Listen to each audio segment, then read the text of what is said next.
Europe 1. Europe 1, 8h13. Votre invité ce matin, Lionel Alexis Corbière, député de LFI de Seine-Saint-Denis. Bonjour Alexis Corbière. Bonjour. Merci d'être en ligne avec nous ce matin sur Europe 1, Alexis Corbière. Toute la classe politique rend hommage ce matin à notre confrère Gérard Leclerc, disparu hier, vous le savez, dans l'accident d'un avion de tourisme qu'il pilotait. Vous le connaissiez bien également, je crois savoir, notamment au cours d'interviews qui parfois pouvaient se transformer en joute verbale. Hein. Oui, j'ai une pensée émue pour lui. Je le connaissais par, si je puis dire, mon engagement politique. Mais j'avais découvert, en le connaissant, un homme très cultivé, passionné de politique, avec plein un passionné d'histoire comme moi. Je sais qu'on discutait de la Révolution française. C'était un défenseur comme moi de certaines figures de la Révolution française. Je l'avais retrouvé dans des colloques sur ce sujet. Il était adhérent à différentes associations historiques.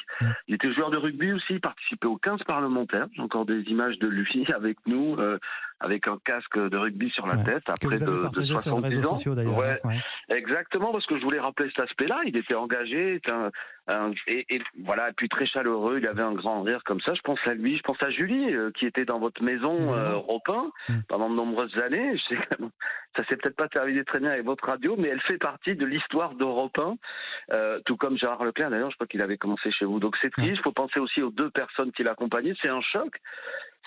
C'est terrible d'imaginer ça. C'était un homme vivant, intelligent, avec des convictions de gauche, je peux le dire. Je crois que c'est assez connu.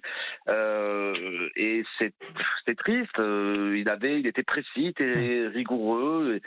Et donc voilà, comme beaucoup de gens, je suis assez triste de le voir disparaître comme ça. C'est tragique. On est tous tristes ce matin, effectivement. Alors Alexis Corbière, tout cet été, les caravanes des Insoumis sillonnent la France à la rencontre des électeurs. Alors on ne vous voit pas, enfin quand je dis vous, c'est vos militants dans les grands centres urbains, mais vous avez choisi la province au contact des habitants des régions rurales. Pour quelle démarche précisément ? Le fait d'aller au contact permet, avec des gens qui parfois, il n'y a pas de réunion politique, vous savez, les organisations politiques sont assez peu présentes dans beaucoup de zones parce que les militants sont pas là, parce que pour plein de raisons de transport, etc. Et qu'est-ce que c'est que nous voulons faire ? Nous voulons, en faisant connaître bien sûr nos propositions, ce que propose la France Insoumise, son projet, sa volonté notamment de changer pour rendre un système plus démocratique, passer à une 6e République, nos réformes que nous proposons en matière d'augmentation de salaire, de réforme fiscale pour une société plus juste, etc. Nous voulons non seulement faire découvrir à des gens peut-être ce qu'est notre discours, qui est souvent attaqué, mais la réalité, et puis faire reculer l'abstention. Vous savez, il n'y a pas de république sans républicain. Il faut que les gens s'engagent, votent pour ce dont ils ont la conviction qui est juste. Mais un des problèmes que nous avons souvent, c'est que nous avons des taux d'abstention dans certaines zones, ces zones rurales que vous évoquez, ou aussi des zones urbaines, très importants. Il y a notamment à la fin de l'année prochaine des échéances électorales qui sont souvent marquées par une abstention très importante. Les européennes, Voilà, les élections européennes. Et le fait de faire ce travail que nous faisons au quotidien, mais là, durant l'été, la presse en parlait très bien, ça montre notre volonté pour nous de ne jamais nous résoudre, de s'adresser uniquement à ceux qui sont intégrés dans le débat, en oubliant plus de la moitié de la population qui ne va pas voter. Vous savez, encore à la dernière élection présidentielle, qui est pourtant l'élection à laquelle les Français participent le plus, il y a 13 millions de gens qui ne sont pas allés voter. Et souvent, sociologiquement, ces gens qui ne vont pas voter sont les gens les plus défavorisés, les plus en difficulté. Sur ces terres où vous allez, justement, Alexis Corbière, bien souvent, le Rassemblement national arrive en bonne position. Donc là aussi, c'est une terre de mission. Oui, mais c'est aussi un cliché ce que vous dites, ne le prenez pas mal, mais ça n'est pas exact. Nous faisons aussi des scores très importants. Et donc, ce n'est pas vrai que ces zones sont les zones du Rassemblement national. Mais quand bien même, je reprends le défi que vous me lancez. Oui, effectivement, vous savez, moi, je veux faire reculer le Rassemblement national. Pourquoi ? Parce que je pense que ces idées ne sont pas bonnes pour le pays. Elles vont déchirer le pays. Le Rassemblement national n'est pas social. Par exemple, j'évoquais l'augmentation des salaires. Personnellement, j'ai déposé à l'Assemblée nationale une proposition de loi pour augmenter le SMIC. Eh bien, le Rassemblement national était contre. Et ça, quand on le dit aux gens, à des gens modestes qui pensent parfois que Mme Le Pen, c'est le parti du social, ils sont surpris de découvrir cette réalité et nous égrenons aussi la réalité des votes de ce que font les députés du Rassemblement national à l'Assemblée nationale qui votent souvent comme Emmanuel Macron, ils n'ont pas été vraiment présents à l'occasion du débat contre la réforme des retraites qui augmentait la durée du temps de travail. Vous voyez, le Rassemblement national aussi, ça se combat concrètement en allant au porte-à-porte dans des zones auxquelles plus personne ne va Alexis Corbière, à l'issue de ces tournées d'été, il y aura les universités d'été le 26 août prochain et vous avez invité le rappeur Medine. Franchement, est-ce que vous êtes bien à l'aise de côtoyer cet artiste qui se répand régulièrement en déclarations à connotation antisémite et homophobe ? Écoutez, c'est un artiste qui fait la tournée, qui était invité parce qu'il a pris position à l'occasion du débat sur les retraites il n'y avait pas beaucoup d'artistes qui étaient engagés. Je ne le qualifierais pas d'un homme antisémite, ça n'est pas exact. Après, je ne veux pas qu'on résume les journées que nous faisons uniquement à la présence d'une seule personnalité. Il y a beaucoup oui, mais d'autres c'est justement le risque que vous prenez, Alexis Corbière. Il n'est pas Eh bien, écoutez, je le corrige à l'instant. Ce qui est plus intéressant, c'est tous les débats qui vont avoir lieu, notamment sur les questions sociales, écologiques, des changements institutionnels que j'évoquais. Le chanteur, M. Medine, que vous évoquez, n'est pas adhérent à la France Insoumise. C'est pas le sujet. Et peut-être que l'occasion, il va aussi à Europe Écologie Les Verts ou ailleurs. Il va aussi à la fête de l'humanité. Il y a encore une fois de plus une volonté de créer un buzz de la part de certains médias qui nous sont hostiles, de résumer uniquement à une personne qui n'est pas membre de notre mouvement ce que nous portons. Là encore, moi, ce qui m'intéresse, vous voyez, et c'est pour ça qu'on faisait les caravanes, etc. C'est de quoi il faut parler. Aujourd'hui, il y a la question sociale qui est majeure, des inégalités qui explosent. Les Français ont subi l'inflation. Il y a, là, je suis actuellement chez mes parents dans le sud de la France, vous savez, les hôpitaux sont aussi saturés. Le problème de l'accès aux soins dans beaucoup de zones où les médecins ne sont même plus présents, etc. Ça, c'est des sujets que nous abordons. Il faut aussi, on est aussi dans une société où on a imposé 2 ans de plus de travail aux Français avec un 49-3. Même les députés n'ont pas pu voter.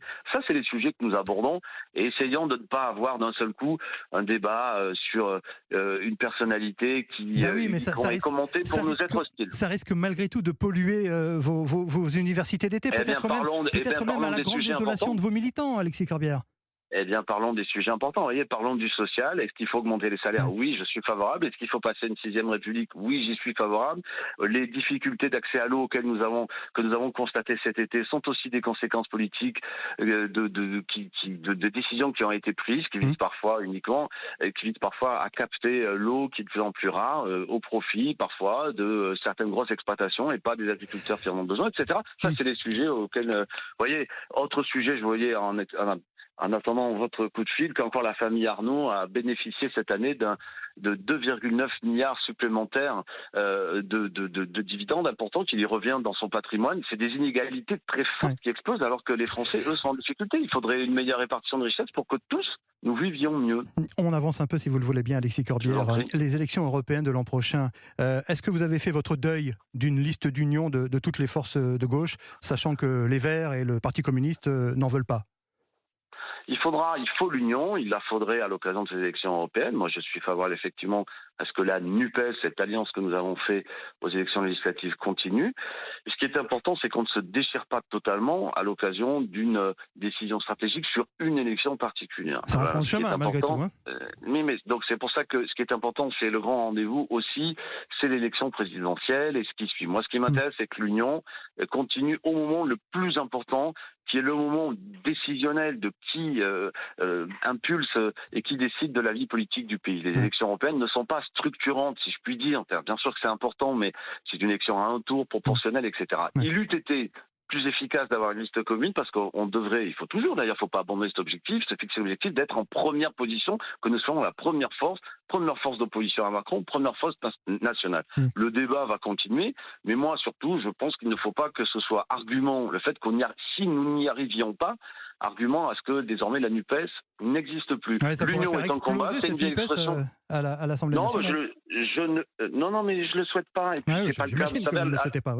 Non, mais je veux dire, soyons concrets. Il y a un séminaire de tous les députés NUPES qui aura lieu le 18 septembre. Beaucoup d'initiatives sont prévues durant l'année avec les députés NUPES.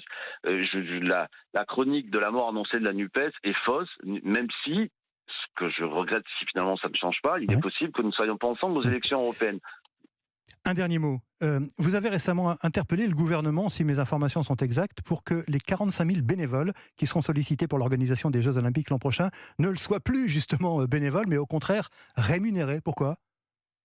Parce que le bénévolat est indispensable pour le mouvement sportif, mais le bénévolat des gens qui prennent sur leur temps pour des petits clubs, des petites associations, c'est une chose, mais un grand événement qui va brasser des milliards d'euros, qui amène à ce que les gens qui dirigent d'ailleurs le COJO, eux-mêmes ont des salaires extrêmement confortables. Je trouve ça un peu piquant que 45 000 jeunes, c'est souvent des jeunes, vont travailler 8 à 10 heures par jour, 6 jours sur 7, ne pourront même pas participer à une des grandes compétitions sportives. Au bout d'un moment, c'est du salariat déguisé. Donc c'est un détournement de ce qu'est la réalité du bénévolat. Et moi, je ne suis pas d'accord. Je ne suis pas d'accord.